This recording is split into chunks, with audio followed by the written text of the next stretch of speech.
स्वस्थ शब्द का अर्थ है स्व में स्थित।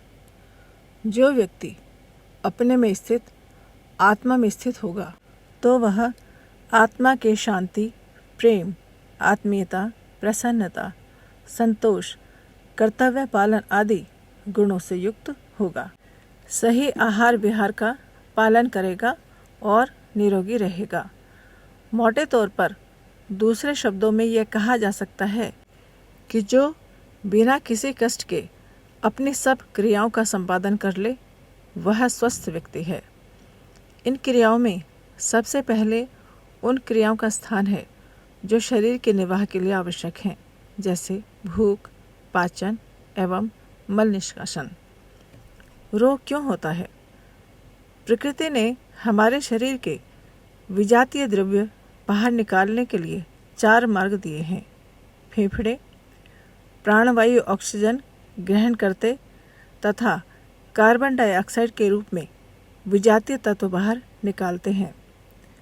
त्वचा पसीना के रूप में, गुर्दे मूत्र के रूप में तथा बड़ी आंत मल के रूप में विजातीय तत्व बाहर निकालने का कार्य करते हैं। हमारी गलत आदतों के कारण आहार विहार एवं आचार विचार में विकृति आने पर जब प्रकृति प्रदत्त ये 4 मार्ग कार्य नहीं कर पाते तब प्रकृति 5वां मार्ग सुनिश्चित करती है। वह 5वां मार्ग प्रकृति का असाधारण उपाय है। वह बुखार, उल्टी, दस्त, फोड़ा, फुंसी या सर्दी जुकाम खांसी के रूप में हो सकता है। प्रकृति शरीर की रक्षा के लिए 5वां मार्ग चुनकर शरीर को निरोग रखना चाहती है। जब हम दवा द्वारा इन रोगों को दबाने का प्रयास करते हैं तो प्रकृति की सफाई प्रक्रिया में बाधक बन जाते हैं। विजातीय द्रव्य बाहर नहीं निकल पाता, फलतः जीर्ण रोग पैदा हो जाते हैं जिनका नाम दमा, कोलाइटिस, संधिवात, गठिया, बवासीर, एक्जिमा आदि हो सकता है। प्राकृतिक चिकित्सा विज्ञान ने गहराई से प्रकृति की आवाज़ को समझकर सर्दी, जुकाम, बुखार, दस्त, फोड़ा, फुंसी आदि तीव्र रोग होने पर दवाएं लेकर रोग को न दबाने के लिए जन जन को प्रेरणा दी है। ऐसे अवसर पर रोगी को ठोस आहार न दें। मौसमी, संतरा, अनार, नींबू का रस पानी को निचोड़कर 2 चम्मच शहद मिलाकर बार बार पिलाते रहें। 1 या 2 दिन में ही रोग की तीव्रता कम होगी। शरीर को स्वच्छ स्फूर्ति में बनाकर तीव्र रोग चला जाएगा। सही आहार विहार का ध्यान रखना स्वस्थ रहने के लिए बहुत जरूरी है। किसी ईमानदार चिकित्सक ने कहा है, दवा दबाए रोग को क्यों करते हो भूल, चतुर चिकित्सक ठग रहे, करो न ऐसी भूल। हमारे शरीर में रोगों से लड़ने की शक्ति को रोग प्रतिरोधक क्षमता, जीवनी शक्ति कहते हैं। जब भी यह शक्ति हमारे गलत तौर तरीकों से कम होती है या नष्ट होती है तो शरीर रोगग्रस्त हो जाता है। जब तक यह शक्ति यथेष्ट मात्रा में रहती है तब तक शरीर को स्वस्थ रखने के लिए जीवनी शक्ति ही प्रयास करती है। विजातीय द्रव्य को बाहर निकालने का कार्य जीवनी शक्ति पर निर्भर करता है। स्वस्थ रहने के लिए क्या करें? गीता में लिखा है, युक्ताहार विहारस्य युक्त चेष्टस्य कर्मसु युक्त स्वप्नावबोधस्य योगो भवति दुःखा। अर्थात उचित आहार विहार, रहन सहन, उचित कर्म व्यवहार तथा सही समय पर सोना और प्रातः जल्दी उठना, यह योग दुख दूर करने वाला है। गीताकार ने एक ही श्लोक में समग्र स्वास्थ्य रक्षा का सूत्र एवं जीवन जीने की कला का शिक्षण दिया है। प्रातः काल क्या करें?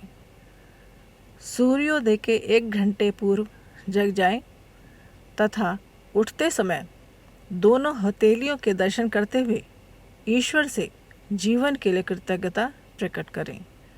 फिर धरती माँ को प्रणाम करें। अब 2 गिलास पानी पिएं ठंड के दिनों में गर्म पानी पिएं। यदि अम्ल पित्त की शिकायत ना हो तो पानी में आधा नींबू निचोड़कर पानी पी लें। पानी में 2 चम्मच शहद मिलाकर भी ले सकते हैं। नंबर 2, शौच से निवृत्त होने के बाद दातुन या ब्रश से दांत साफ करें। दातुन को प्राथमिकता दें। नंबर 3, इसके पश्चात खुले मैदान में घूमने निकल जाएं।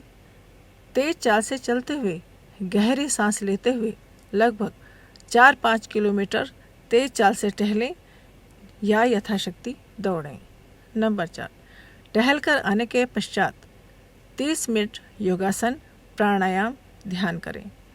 नंबर 5, 10 मिनट शिथिलीकरण के बाद ठंडे पानी से शरीर को रगड़ रगड़ कर स्नान करें।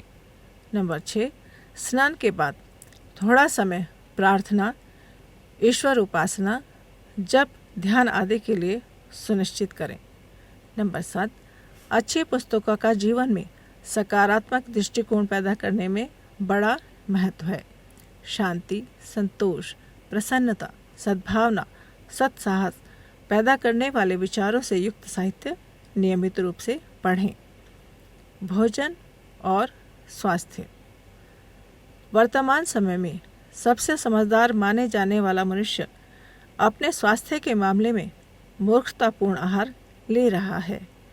यह सबसे बड़े चंभे की बात माननी चाहिए कि बड़े बड़े आविष्कार वाले युग में समझदारों में नासमझी कैसे पनपी।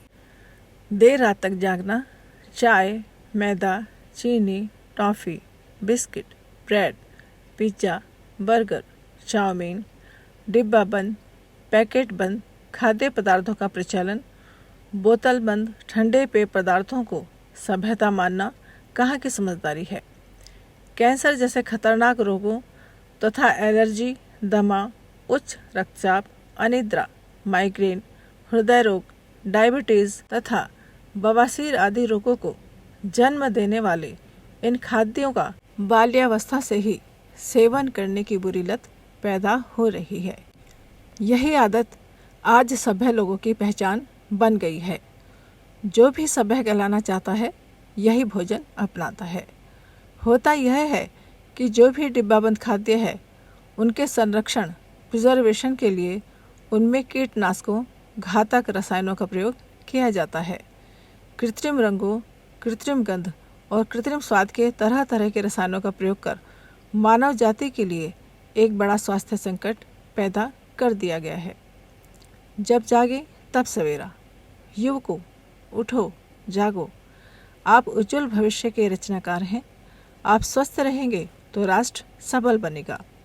मिर्च मसालेदार खाद्य, अचार, शरबत, रंग बिरंगी मिठाइयाँ, चाय, चीनी, मैदा, वनस्पति घी तथा तले खाद्यों को छोड़कर प्रकृति की शरण में लौटिए। प्रकृति की आवाज़ सुनिए, आपको चिर स्वास्थ्य मिलेगा। पुस्तक का नाम सफल जीवन की दिशाधारा। लेखक पंडित श्री राम शर्मा आचार्य जी। अगर आपको हमारी यह वीडियो पसंद आई हो तो इसको लाइक करें, कमेंट और शेयर ज़रूर करें और हमारे YouTube चैनल ऋषि चिंतन को सब्सक्राइब भी कर लें। साथ ही बेल आइकन को भी दबाएं ताकि आपको आने वाली वीडियोस की नोटिफिकेशंस मिलती रहें। धन्यवाद।